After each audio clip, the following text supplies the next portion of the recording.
नमस्कार दोस्तों। आज सैटरडेज है and welcome back to emotional wellness series. जो लोग पहली बार जुड़ रहे हैं उनके लिए मैं वापस से एक बार बता दूं, मैं doctor Anand Joshi, consultant homeopath, life counsellor और प्राणिक हीलर। हम ये व्लॉग्स बनाते हैं ताकि आपकी जिंदगी में आपके लिए, आपके फ्रेंड्स और फैमिली के लिए आप फिजिकल, इमोशनल या मेंटल इलनेसेस को या कंडीशंस को, टिपिकली जिसे हम इलनेस नहीं कहते कई बार, इजीली आइडेंटिफाई कर पाए और उनके लिए एकदम ही प्री या अर्ली स्टेप्स ले पाए ताकि आप अच्छा स्वास्थ्य एंजॉय करें और आपके सराउंडिंग्स में भी सब स्वस्थ रहें। तो हमें फॉलो, लाइक और सब्सक्राइब कीजिएगा। यूट्यूब पे हम हैं तथ्य होम्यो क्लिनिक के नाम से चैनल है, please subscribe and press the bell icon. Instagram और फेसबुक पे we go by the name Tathya clinic. तीनों माध्यम से कनेक्टेड रहने से फायदा ये है कि एक भी माध्यम पे हमारी टॉक आप मिस नहीं करेंगे। तो आज इमोशनल वेलनेस सैटरडे है और आज हम एक बहुत ही इंपॉर्टेंट सोशल स्किल, मान लीजिए तो स्किल या नीड ऑफ द आवर 2020 की बात कर पाए तो ये है हमारा एडजस्टमेंट इन सोसाइटी। अगर हम समझने जाए तो कहीं पे बहुत सी बार देखा गया है, आपके कलीग में या फैमिलीज में आपने देखा होगा, people have this adjustment behavioural issues. तो they do not adjust properly. इसे कई बार एडजस्टमेंट डिसऑर्डर भी कहा जाता है। और ये एडजस्टमेंट डिसऑर्डर क्या है, क्यों है? शारीरिक तकलीफ जो होती है वो पहचानने में बहुत आसान है, इसलिए उसकी ट्रीटमेंट कई बार जल्दी शुरू होती है या उसके लिए स्टेप्स जल्दी शुरू होते हैं। मेंटल इलनेसेस या emotional disturbances, we don't identify them early, so these are the pre-signs which could stop leading it into or bolstering it into a depression or typically anxiety disorder or say psychosis। तो ये छोटी छोटी science समझना, उसके cause समझना बहुत जरूरी है। तो आज हम एडजस्टमेंट डिसऑर्डर क्या है, क्यों होता है, किसे हो सकता है, उसके टाइप्स और ट्रीटमेंट सबके बारे में बात करेंगे। तो अंत तक बने रहिए। शुरुआत करते हैं एडजस्टमेंट डिसऑर्डर से। टिपिकली इसे क्या कहेंगे, इसे इमोशनल वेलनेस सीरीज में क्यों डाला है? क्योंकि ये बहुत ही आम तौर पे देखा जाता है कि किसी भी वास्तविक घटना का out of proportion excessive reaction जब हम देते हैं उसे हम एडजस्टमेंट डिसऑर्डर कहते हैं। कुछ हुआ और एक्शन का रिएक्शन जरूर होगा, वो रिएक्शन चाहे बाहर आए या ना आए। तो यहीं से शुरू करेंगे। एडजस्टमेंट डिसऑर्डर्स में दो प्रकार के रिएक्शंस होते हैं। फर्स्ट इज एक्सट्रोवर्ट, जहां व्यक्ति एक्ट आउट कर देता है, जैसे the name as it goes extrovert, people go out, act out, और जो चल रहा है मन में वो फिल्टर बिना बाहर डाल देते हैं। वो भी तकलीफ है। To exist in society there has to be norms for behaviour.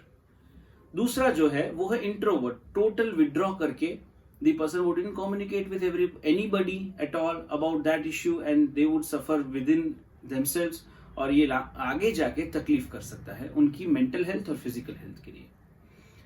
तो ये क्यों होता है? इसके कोई फिजिकल कॉजेस नोन नहीं है।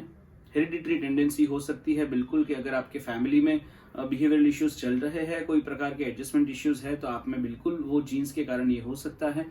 दूसरे, लाइफ में कॉजेस समझने की बात करें तो शुरुआत से ये बच्चों से लेके एडल्ट्स तक सारे एज ग्रुप में हो सकता है, मेल फीमेल दोनों में हो सकता है।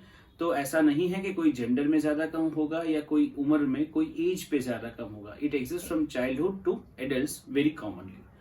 तो कॉजेस देखने जाए तो स्कूल में कुछ टीचर के साथ अनबन हुई, कोई फ्रेंड्स, ग्रुप ऑफ फ्रेंड्स के साथ कुछ अनबन होना, या फिर ट्यूशंस में कोई प्रॉब्लम होना, हॉबी क्लासेस में होना, ऑफिस में होना, कॉलेज में होना, सोशल डायलेमा, सोशल एंजाइटीज, घर में रहना, सोसाइटी में ना जा पाना, फंक्शंस में ना जा पाना, घर के किसी मेंबर के साथ भेदभाव होने के कारण। कई बार होता है मेंबर बहुत लाउड होता है फैमिली का कोई, और उनके साथ कोई भेदभाव हुआ, उसके कारण या तो व्यक्ति बहुत ही एक्सट्रोवर्ट होकर गुस्सैल बन के रिएक्ट करते हैं, मारते हैं, हिट करते हैं, या फिर बिल्कुल इंट्रोवर्ट होकर विड्रॉ हो जाते हैं। तो ये भी एक कारण हो सकता है। कोई serious long lasting health issues है जो बहुत लंबे समय तक चले हैं, खुद को या किसी फैमिली मेंबर को। और बात करें तो हो सकता है कोई ऐसी सोशल परिस्थिति आ गई है घर में जैसे बैड रिलेशनशिप हो गया, शादी के बाद डिवोर्स हो गया, डेथ ऑफ लव्ड वंस हुआ या बिजनेस लॉस हुआ, ऐसे कोई भी परिस्थिति जब थोड़े लंबे समय तक चलती है और आपका इमोशनल एंकर नहीं है कहीं पे, या आपका कोई सोशल सपोर्ट सिस्टम नहीं है, अगर आपने हमारा 8 डायमेंशंस ऑफ वेलनेस नहीं देखा तो please go and look at it. नीचे डिस्क्रिप्शन बॉक्स में भी मैंने लिंक देखे रखी है, तो वहां जाकर 8 डायमेंशंस ऑफ वेलनेस देखिए, कितने प्रकार की सपोर्ट सिस्टम आप रख सकते हैं, तो आप एक होलिस्टिक हेल्थ को एंजॉय कर पाएंगे। तो वापस आते हुए, आपका कोई सोशल सपोर्ट सिस्टम नहीं है जो इनमें से किसी भी परिस्थिति में से इजीली बाहर निकलने के लिए आपको हेल्प करेगा। वैसे केसेस में आप या तो बहुत रोएंगे, या कंप्लेनिंग मोड में चले जाएंगे, या आइसोलेट कर लेंगे खुद को, ना किसी से मिलेंगे, रूम में बंद रहेंगे, you would avoid meeting friends family. आपको इल्यूजन्स हो सकते हैं, चीजें दिख सकती है, डर लग सकता है, घोस्ट दिख सकते हैं। इससे ज्यादा you can have an tendency to hurt yourself और अदर्स, और इतनी हद तक ये सुसाइडल या होमिसाइडल तक भी जा सकता है। फिजिकली अगर हम इसकी बात करें साइन एंड सिम्टम्स में, तो ये थे mental sign and symptoms. Physically अगर हम बात करें तो it could be chronic fatigue, weeping without any reason, आपका सिर दर्द, chronic headaches, abdominal distension, joint pains, कोई भी कारण बिना, ये सारे सिम्टम्स हो सकते हैं फिजिकल एडजस्टमेंट डिसऑर्डर्स के लिए। कई बार you are not that aware कि आप खुद को समझ पाए क्या हो रहा है, तो बॉडी उसका ऐसे भी रिफ्लेक्शन कर सकती है। इसकी टाइप समझने जाए तो मेजर टाइप्स में है एडजस्टमेंट डिसऑर्डर विथ एंग्जाइटी, जहां पे व्यक्ति बाहर जाने पे या उनकी अनकंफर्टेबल सिचुएशन में जाने पर एंग्शियस हो जाएंगे, एक डर का अनुभव करेंगे, पसीने छूट सकते हैं, रेस्टलेस हो सकते हैं। Second is adjustment disorder with depression, जहां पे आपको क्लासिकल डिप्रेशन, क्लिनिकल डिप्रेशन के साइंस दिख सकते हैं। तीसरी कंडीशन में दोनों साथ में हो सकते हैं, adjustment disorder with anxiety and with depression. कई बार it comes with behavioural disorders also, कि जहां पे व्यक्ति बिहेवियरल डिसऑर्डर एकदम से गुस्सा करेगा, या एकदम से चुप हो जाएगा, या एकदम से burst of fit, anger, passion हो सकता है, वी नेवर नो। तो वैसे बिहेवियरल भी हो सकते हैं।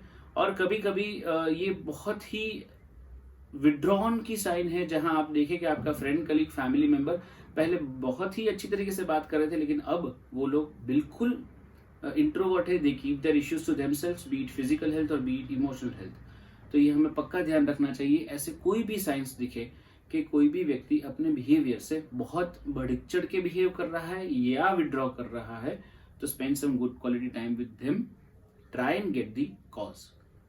तो ये हो गए उसके टाइप्स, साइन एंड सिम्टम्स और रीजंस। डायग्नोसिस की बात करें तो इसके लिए कोई टेस्ट वगैरह नहीं होता है। आपके फिजिशियन या आपके होम्योपैथिक डॉक्टर थरो फिजिकल और साइकियाट्रिक एग्जामिनेशन से बात करके जान पाएंगे कि कहाँ पे एग्जैक्टली शारीरिक ट्रॉमा है या मेंटल ट्रॉमा है। मन की चोट ज्यादा गहरी होती है शरीर की चोट के मुकाबले, ये तो हील हो जाएगी कि इसको हम देख भी सकते हैं।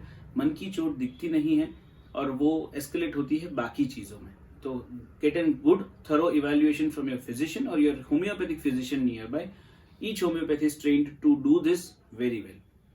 ट्रीटमेंट की बात करें तो homeopathy has very good options to this. Homeopathic दवाइयाँ इतनी अच्छी तरीके से कारगर है, इतनी अच्छी तरीके से सच है फिजिकल और emotional trauma, PTSD, anxiety disorders, borderline anxiety, clinical depression, साइकोसिस, सारी केसेस हैंडल करने में। शुरुआत में कन्वेंशनल मेडिसिन अगर शायद थोड़ी दिनों तक हम साथ में रखें, दोनों कन्वेंशनल मेडिसिन और होम्योपैथिक मेडिसिन पैरेलली चल सकती है, उसमें कोई दिक्कत पेशेंट को नहीं होगी, दोनों मेडिसिन की कोई साइड इफेक्ट्स भी नहीं होगी, वो कर सकते हैं। उससे ज्यादा काउंसलिंग एंड थेरापी हेल्प्स। अगर हम थेरापी और काउंसलिंग की बात करें तो वहां पे पेशेंट को कभी कभी सिर्फ ये अवेयर करवाने की जरूरत होती है कि वो किस फेज में से पसार हो रहे हैं, because it becomes so much unconscious और सबकॉन्शियस फॉर द पेशेंट। उन्हें पता ही नहीं है कि उनके साथ क्या हो रहा है या वो कैसे बदल रहे हैं।